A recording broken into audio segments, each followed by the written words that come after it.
Musta kayong mga parts? Welcome sa Daroy's Adventure. Magluluto tayo ngayon ng lechon manok at saka lechon bili.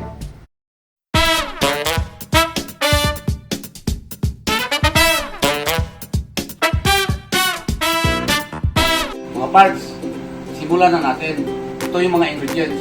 Pamintang durog, asukal 2 kutsara, suka mga 5 kutsara, yung calamansi mga 10 piraso, saka tuyo mga 5 kutsara.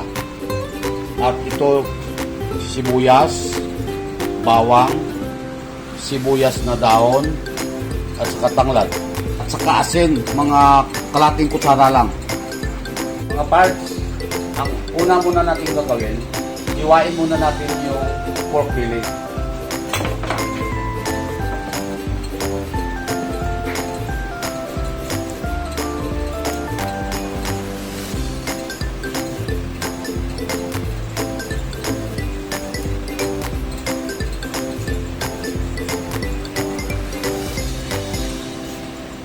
Hanggang gitna lang to mga parts para pumasok yung mga ingredients natin sa loob.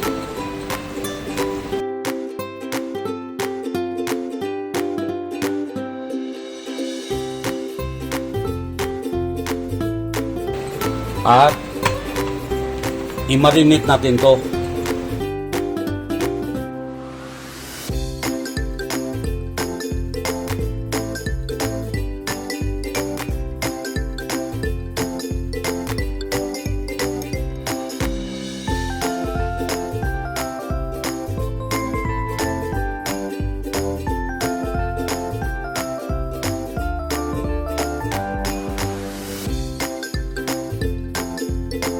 Mga parts, ang susunod natin gawin, yung sa manok naman, ito yung mga ingredients niya.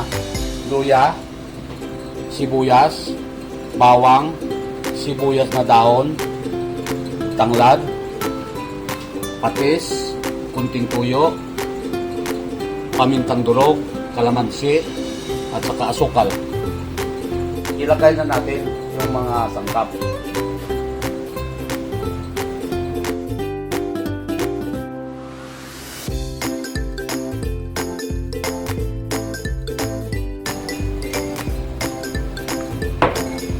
At lamasin na natin.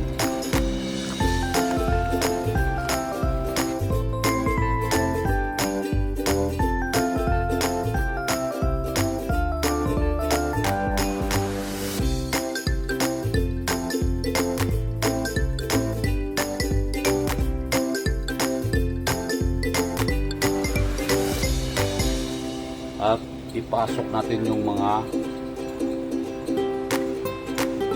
ingredients niya sa loob. Yung patis, ikakatuyo, suka, saka yung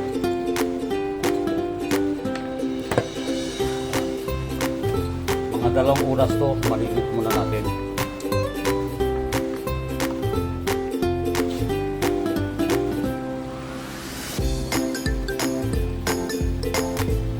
Mga parts, ito nga pala yung pinagawa kong oven na improvise na hero lang kasi nagtitipid ako sa kuryente saka sa gasol. Yan, ito yan. At ito yung uling, saka dito natin papatong yung lalagyan ko ng tubig yan mamaya. Tapos dito natin ilagay yung limpo lechon at saka yung manok. Makikita niyo yan mamaya. At ito nga pala yung bodyguard ko. Kahit strike anywhere, marunong electrician, latiro, gumagawa ng grill sa mga bintana, siya ang ginagawa ko. Ako ang nag-isip nito kung paano gawin. Tinuro ko lang sa kanya. Yan mga parts. Kasi ang mahal ng kuryente. Tapos yung sa hirap ng sitwasyon ngayon, pandemic, nagtitipid ako. Pero mga nung ginawa ko ito, nung nagka-pandemic, medyo kinalawang. Kaya kung medyo may oras, papalitan ko ng stainless. Pero mga scrap lang, kaya rin namin gagawin yun. Kasi iba talaga pag English. Yan, kinakalawang mga parts, oh. Oh, wala pang isamang paparinas muna ako ng uling. Saka tingnan mo mga parts, oh. Dahil sa may puno kami ng niyog, ito yung pinaparinas ko, oh, mga parts, oh. Iniipon ko yung liay. Tawag sa amin. Anong tawag sa Tagalog ito? Liay tawag sa amin sa Antiki nito. Tingnan mo, nag-iipon ako, oh. Kasi mahal din ang gasol. Hindi lahat kami nagluluto sa gasol. Nagtitipid ako kasi hirap ang sitwasyon ngayon. Yan, oh, tingnan nyo part, oh, naipon ko, oh, yung mga dahon ng ng niyog. Pinapatuyo namin dito, oh. Yan. Magpapatingas na ako ng uling.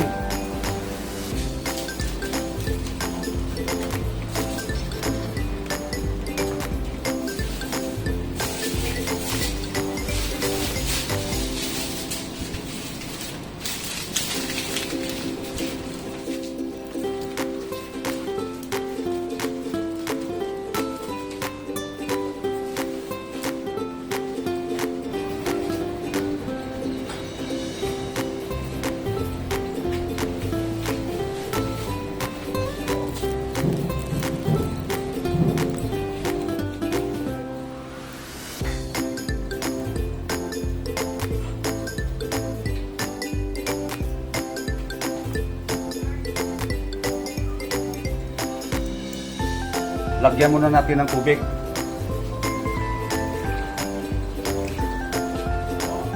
Ilagay na natin kung mapatog na natin ng lilitsunin natin.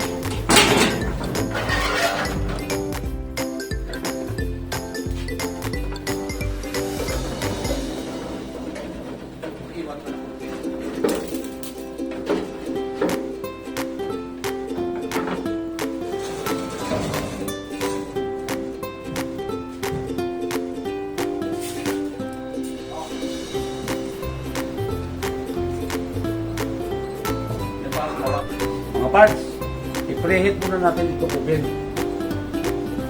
Tapos na itong marinate natin. Lagay na natin sa aluminum foil itong Lechon belly. At ilagay na natin itong mga taklak niya.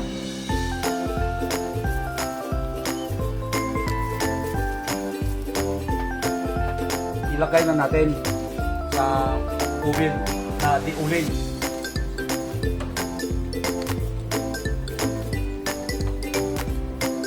At yung manok, pasok natin yung mga ingredients niya. Yung may natirang mga suka, tuyo, saka patis, nandyan yan.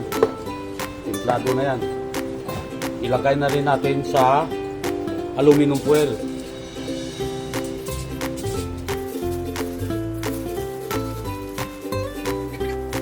Ilagay na rin natin. Sabay sila yan maluluto mamaya.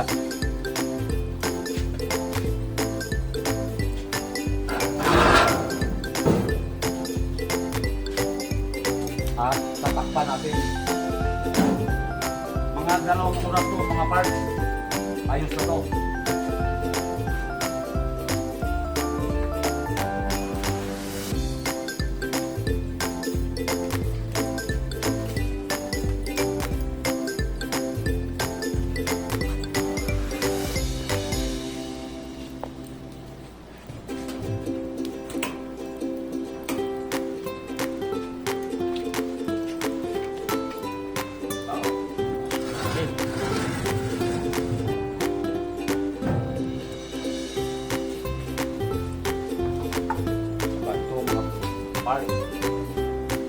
Kailangan dito meron din para yung sa taas meron maluluto rin siya kasi pag wala dito para parehas itaas at saka sa baba magkaroon ng hibig. Yan, tuwal lang mga parts.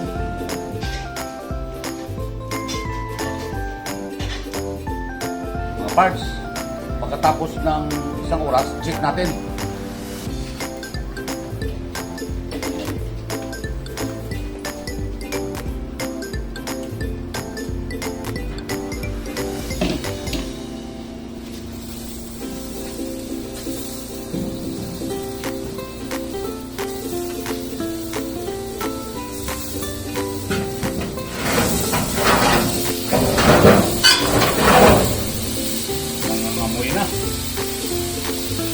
Amoy!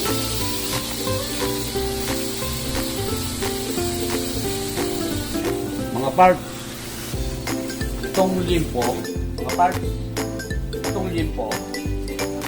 babalik na rin natin ito. Balikin muna natin.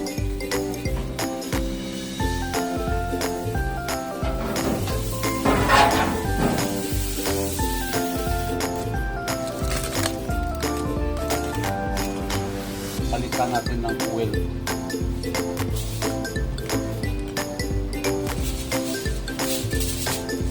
Para lumutong yung balat niya. Ibalik na natin.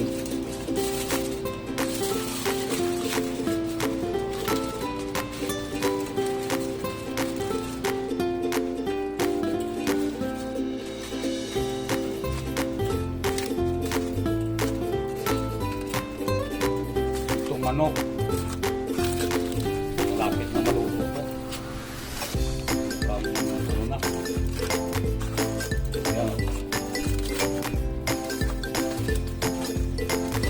Takpan natin ulit. Mga isang ulang pa yan, mga parts.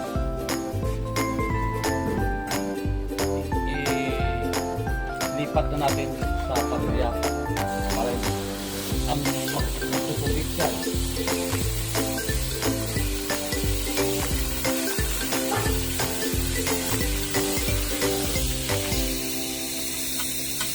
Ito na yung isa.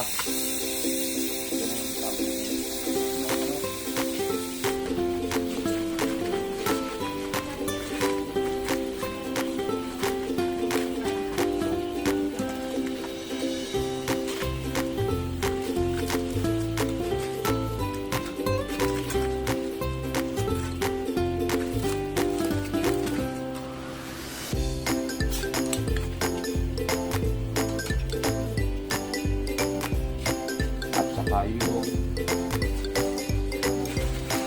pork belly, alisin na rin natin sa oil kasi nagtutubig ang oil.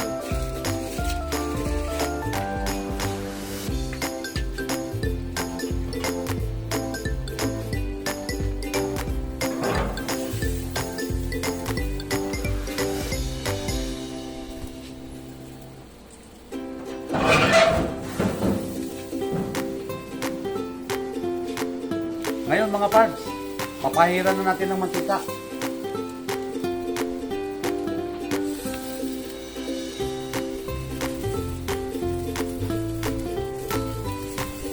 Mga pards, kunin na natin yung manok, luto na to.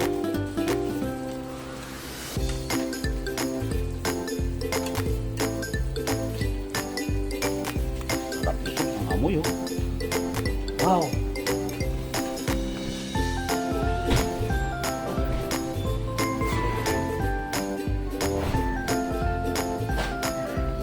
Parts, kain na. May bisita kami ngayon. Best friend ng cameraman natin.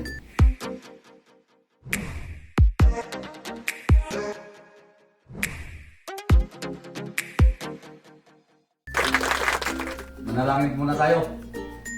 Father, Son, and Holy Spirit. Please ask, O Lord, and bless your faith. Please our praise from your bounty, Christ our Lord. Ano? Ayan na. Grabe, sobrang sarap nito ah. Sarap, grabe naman. Grabe, sarap naman. So, ano ba to? Ang tawag dito, inasal? Yung pinasal, lechon na eh. Lechon manok. Lechon manok. Wow! Pakpak. Sige, Ano to? pakpak. Saan ba yung pakpak? Ah, ito. Thank you. Ito ang favorite ko. Yan. Juicy oh. Juicy. Wala si Juicy. Wala si Juicy. Yan. Ha? Yung mani! Grabe. Ito.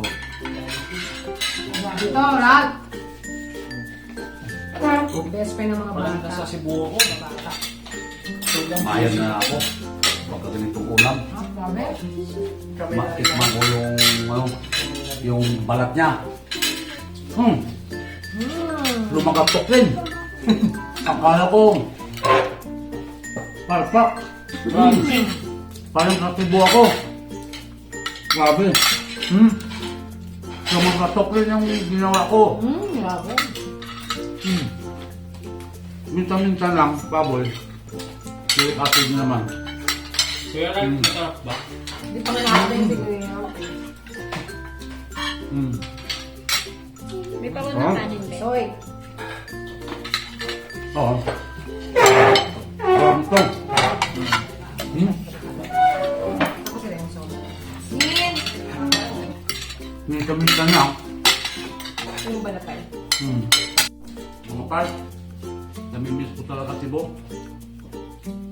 Alam nyo, itong ginawa kong Lechon Belly, may pinsan kasi ako doon sa may Uslob, Cebu. Nakita ko kung paano sila magtimpla. Kaya doon ko nakita yung timplada ng Cebu. Yung ingredients, yung parehas na parehas. Parehas na parehas. Pati yung manok, kaya gumawa ako ng oven na di uling. Kasi ang mahal ng lechon dito sa Laluma. Grabe, 850 ata ngayon. Ha? Isang kilo. Samantala ito galing sa Antique pa yan, no? Yung baboy ko. Doon sa sa kapatid ko. Kamusta pala sa kapatid ko? Kay Nuno Pano. Siya ang supplier ko ng baboy. Maraming salamat talaga, Nupanok. Dahil sa iyo, hindi mo ako inaayawan yung pag-umorder ako sa'yo. Kasi yun ang hanap buhay ng kapatid ko doon. Nagkakatay araw-araw. Natindahan siya doon. Kaya ang sarap talaga. Namimiss ko ang Cebu talaga. Alam nyo mga pards. Yan, dumating isang anak ko.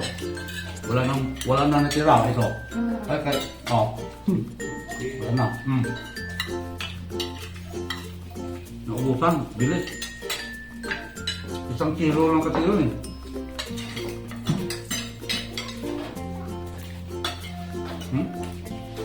Wala na. Okay na. Okay lang. Sa kapit. Yung soy na sinuha ko.